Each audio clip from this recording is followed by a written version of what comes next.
Hola amigos, buenas tardes, espero que estén muy bien y bueno, en este video me gustaría hablarles sobre el tema de los crímenes de lesa humanidad.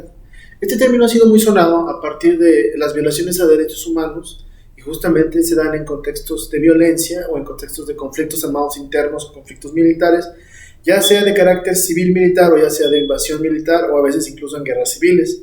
Es muy importante hacer la diferencia de que este concepto se ha aplicado, digamos, desde los últimos 50, 60 años como un concepto básico para entender la mentalidad de los abusos durante las guerras. Ello no quiere decir que en la antigüedad no hayan existido violaciones a los derechos humanos. Claro, toda guerra ha sido violenta y ha sido la forma en que una sociedad se autocastiga o las sociedades se autocastigan, es una forma de decirlo. Pero lo interesante de los crímenes de lesa humanidad es que es una terminología que surgió justamente de uno de los momentos más traumáticos y más emblemáticos en la historia del mundo, que fue la Segunda Guerra Mundial, y los eventos que se produjeron en ella, no solo hablando de la devastación de países y de la muerte de millones de personas civiles, militares, ¿no? Es decir, toda la destrucción que tuvo, que ninguna guerra anterior o posterior ha superado en la cantidad de muertos de este conflicto, sino más bien a aquellos delitos que se derivaron de los abusos del poder por parte de algunos grupos como los nazis y también algunos grupos como los japoneses que experimentaron con prisioneros y con poblaciones civiles, pero sobre todo el caso de los alemanes durante este periodo y durante los juicios de la ciudad de Nuremberg en 1945, Nuremberg, ¿no? En alemán, que es una ciudad donde se celebraron los juicios a los principales líderes nazis que fueron capturados por las tropas estadounidenses, británicas, soviéticas y francesas durante la guerra, y la forma en que se fue explicando la naturaleza perversa de la mentalidad y de la solución a la problemática judía, que nos explica un poco Hitler, que era el pensamiento de los alemanes, es decir, la problemática a la solución final, ¿no? Es decir, una forma elegante de llamar al genocidio en masa.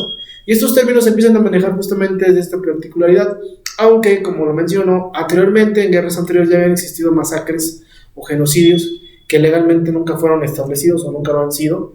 Eso es una parte también muy importante mencionarlo. En ese sentido debemos de empezar a ver de dónde parte esta idea. Para empezar, ¿por qué lesa humanidad? ¿Qué se refiere el término lesa humanidad? Bueno, el término lesa humanidad se refiere a todos aquellos delitos que ofenden y mancillan la dignidad humana y en sí a la humanidad. Esa es la realidad del término, de ahí viene ese término, por eso usamos el término de lesa humanidad, crímenes de lesa humanidad, para referirnos a este contexto, ¿va? En primer lugar hay que establecer de dónde viene este concepto. ¿De dónde viene este concepto? Bueno, viene justamente de la Segunda Guerra Mundial, en el contexto de la guerra, cuando justamente se da estos juicios en esta gran ciudad alemana, ¿no?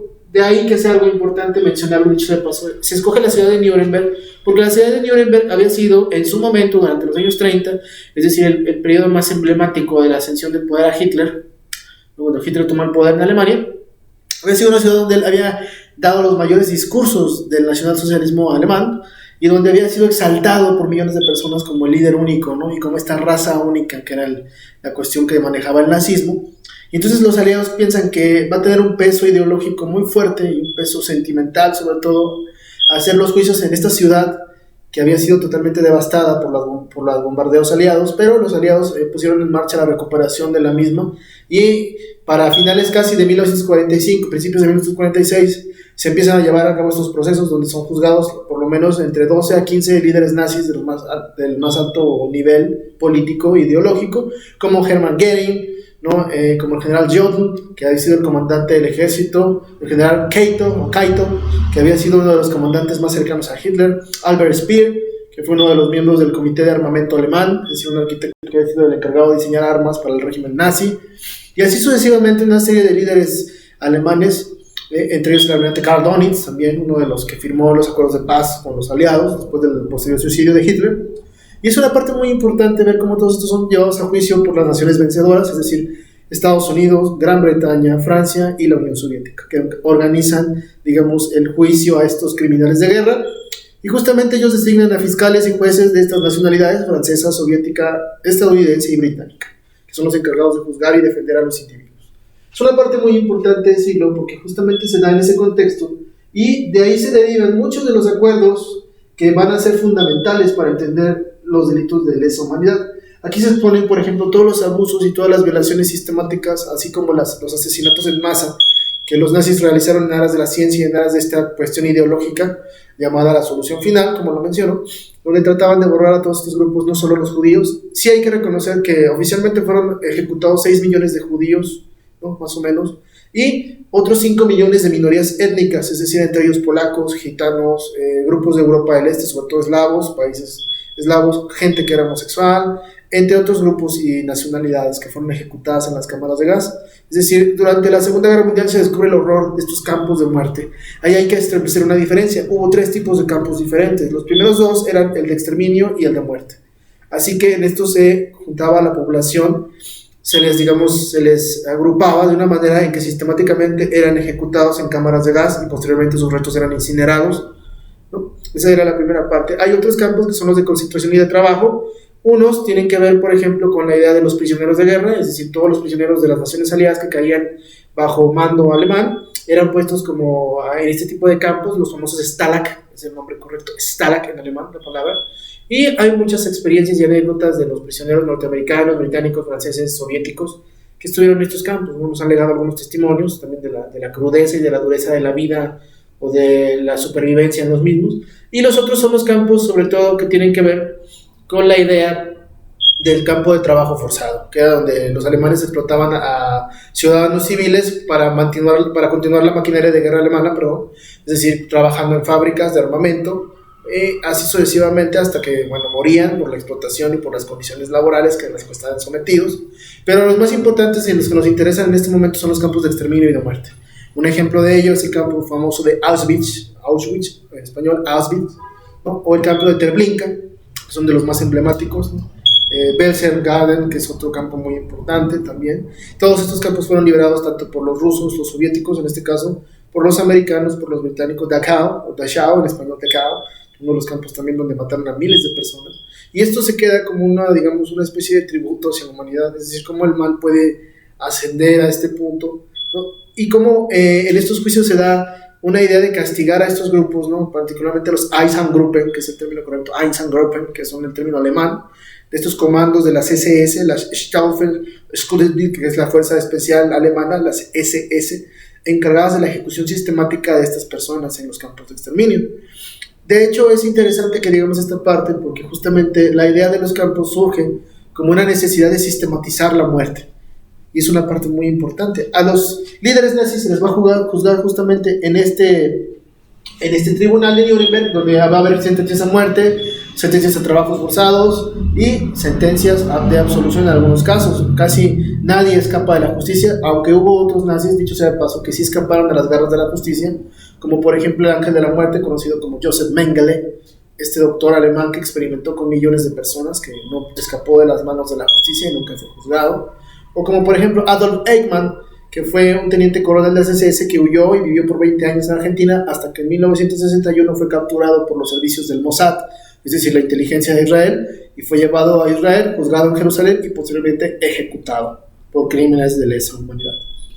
Es una parte muy importante. En ese sentido, también vemos que para 1948, derivado de estos juicios de Nuremberg, se establece la Declaración Internacional de los Derechos Humanos, ¿no? El tercer estadio de los derechos humanos. Aquí hay que convenientemente detenernos a hacer una puntualización. ¿Cuál?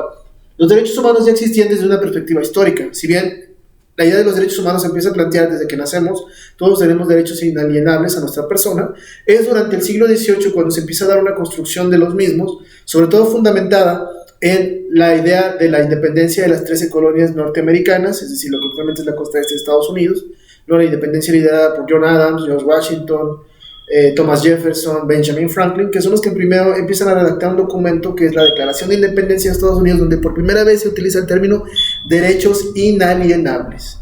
Todos poseemos derechos inalienables derivados de nuestro Creador, entre los cuales se encuentran el derecho a la vida, el derecho a la paz y a la búsqueda de la felicidad. Esos son unos principios básicos para entender la mentalidad de los derechos humanos. Posteriormente, en 1789, durante la Declaración de los Derechos del Hombre, Francia retoma el principio de estas 13 colonias y lo expande a la Declaración de los Derechos del Hombre y el Ciudadano, de donde viene justamente un origen muy interesante de los derechos humanos, como una perspectiva de estos 3 principios básicos: libertad, igualdad y fraternidad. Igualdad entre los hombres y mujeres, libertad hacia todas las personas, el derecho a la libertad, y el derecho a la fraternidad, es decir, a la tolerancia. Esos son los fundamentos. Ya en el siglo XIX, durante las épocas revolucionarias en América Latina, particularmente en México, se establecen algunos principios también que van a ser la base de la Constitución de 1917, la Carta Magna que tenemos nosotros los mexicanos, y que en América Latina va a tomar un énfasis de estas nuevas construcciones de constituciones. Dicho sea de paso, muchas constituciones, como entre ellas la de Colombia, la de Perú, la de Bolivia, la de Guatemala, son constituciones que tienen menos de 20 años de haberse realizado. Esto debido a los conflictos internos y a los malos sistemas políticos, pero sobre todo a los golpes y a los regímenes militares que sufrieron estas naciones desde la década de los 50 hasta casi finales del siglo XX.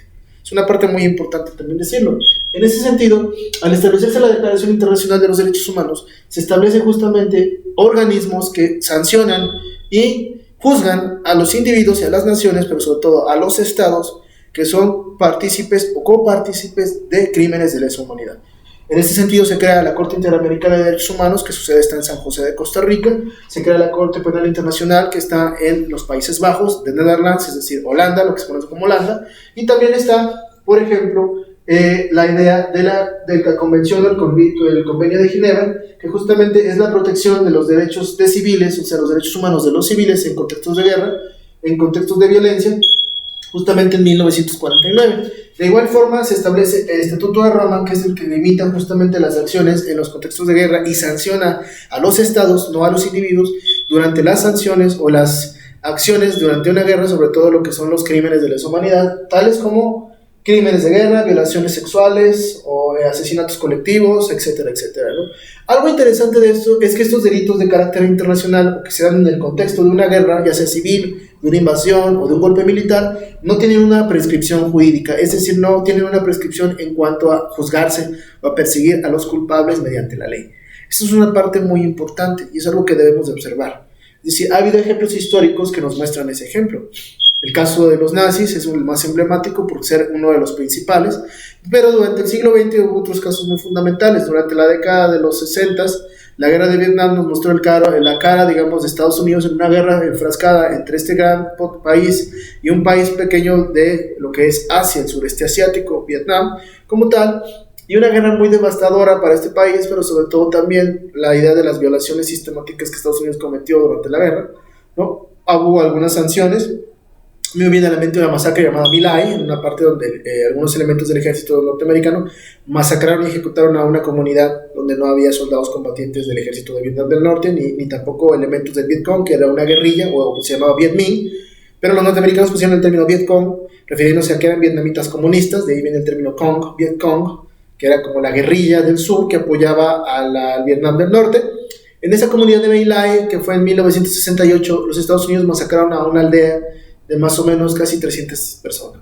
Eso es una parte muy importante, ¿no? Hasta casi finales de la guerra, entre 1974 y 75, hubo una serie de juicios que condenaron a varios oficiales, entre ellos a un teniente y un capitán del ejército de Estados Unidos, por delitos de lesa humanidad. Y fueron condenados a prisión, pero sobre todo fueron condenados a cadena perpetua. Es un caso muy interesante. Posteriormente en América Latina, durante las guerras civiles, ha habido varias masacres, ¿no?, muy importantes debido al contexto de guerra, sobre todo de guerras civiles en este caso, que se caracterizaron en la región, sobre todo por los movimientos culturales y movimientos políticos guerrilleros, que fueron un énfasis a partir de la década de 1960 en América Latina. Yo particularmente cito el caso, por ejemplo, de Guatemala, que yo he trabajado hace unos años, mi tesis doctoral ha sido sobre este tema, y es justamente la idea de dos masacres que cometió el ejército de Guatemala, donde masacró a dos comunidades, entre más o menos 150 personas en total, que masacró el ejército de Guatemala, y de las cuales hasta hace poco, en 2019 y 2018, hubo apenas los primeros juicios en contra de algunos oficiales del ejército de alto mando, algunos incluso servidores en la función pública, que han sido condenados a diferentes penas de prisión. Es una parte muy importante también eso. África, por ejemplo, es un continente que tuvo mucho este fenómeno durante el siglo XX, países como Sierra Leona, como Ruanda, como Mozambique, la misma Sudáfrica, ¿no?, la República Centroafricana del Congo, que sufrieron guerras civiles muy intensas y en donde el nivel de violencia fue tan alto que murieron miles de millones de personas. Entonces, es una parte muy importante. En la Europa del siglo XX pensamos que ya nunca iba a pasar este tipo de crímenes después de esta fecha. Error. Durante la guerra de los Balcanes, por ejemplo, se da incluso una nueva modalidad de la violencia contra las mujeres, que esto es muy importante decirlo, fundamentada en crímenes de guerra, que es la violación sexual, es decir, lo que se conoció en su momento como la limpieza étnica. ¿En qué consistía la limpieza étnica? En que durante las guerras de los Balcanes, es decir, entre finales de 1989 y 1990, las tropas bosnias, es decir, fueron, digamos, cercadas, pero sobre todo la población fue atacada por las tropas serbias, es decir, Serbia, una de las naciones que era parte de la comunidad yugoslava, ¿no?, que se separó en 1985 debido a la muerte de Tito, un gran líder que había emanado justamente de la Segunda Guerra Mundial, y cual había mantenido la estabilidad de una región que actualmente son 6 países, que son Croacia, Macedonia, Bosnia, Serbia, Eslovenia y Albania. Esas 6 naciones conformaban lo que en su momento se conoció como Yugoslavia. En ese contexto, cada nación, aparte de que tiene una personalidad y una identidad diferente debido a las influencias culturales de varios países, particularmente los turcos, particularmente los rusos, profesan diferentes religiones entre el Islam, el cristianismo ortodoxo y el catolicismo. Entonces es una relación tan complicada que para 1988 las naciones empezaron a separarse y a buscar una independencia y una identidad nacional individual. Esto llevó a que se enfrentaran en unas guerras, principalmente Serbia enfrentó a Eslovenia y después enfrentó a Croacia para posteriormente enfrentar a los bosnios. Durante el contexto de la guerra con los bosnios, las tropas serbias tuvieron la potestad y la protección del gobierno serbio para violar mujeres sistemáticamente, mujeres bosnias, con la idea de embarazarlas y justamente ir borrando la semilla de los grupos bosnios musulmanes. Dicho de otra forma, si no podían enfrentarlos militarmente, entonces no iban a poder engendrar hijos. Y este fue un delito que hasta apenas hace unos años, 2015, 2016, se juzgó a los culpables, a muchos de los soldados responsables, porque también algo interesante en las instancias internacionales, como la Corte Penal Internacional, es lo que les menciono, es decir, la Corte Penal Internacional no sanciona a individuos, sanciona a estados. En este caso sanciona al estado de Serbia por los crímenes cometidos durante esta guerra de los Balcanes. Una masacre muy famosa en esta guerra fue la masacre de la comunidad de Srebrenica, una comunidad donde más de 1.500 personas, entre 1.500 personas y 6.000 personas fueron ejecutadas, ¿no?, por tropas serbio-bosnias, es decir, las tropas serbias, ¿no?, llevaron a cabo este tipo de crímenes, ¿no?, entre los que se encuentran la violación sistemática de mujeres. Entre los 12 años hasta los 60 años fueron violadas mujeres de esas edades, ¿no?, sistemáticamente por estas tropas, la destrucción total de estas ciudades, el asesinato colectivo de hombres, niños y ancianos. Entonces, este tipo de delitos nos hablan de que no estamos muy lejos, simplemente en el México de hoy lo podemos ver. Los crímenes de lesa humanidad han aumentado, ¿no?, en una violencia de terrorismo político y de terrorismo o de narcoterrorismo, que podremos decir también, es decir, las agrupaciones criminales cada vez se vuelven más violentas y ejecutan a personas, ¿no?, tengan o no relación directa con la criminalidad, así como el Estado, que ha reforzado las violaciones a derechos humanos, ¿no?, los tipos de violencia que se ejercen para combatir a la criminalidad, también se impregnan en una sociedad que está creciendo en una crueldad muy importante. Entonces, es importante que visualicemos estos efectos como una forma de entender el pasado y de aprender del pasado, ¿sale? Espero que les haya sido muy útil este video, y bueno, me despido más que nada deseándoles suerte y recordándoles: su concentración determina su realidad.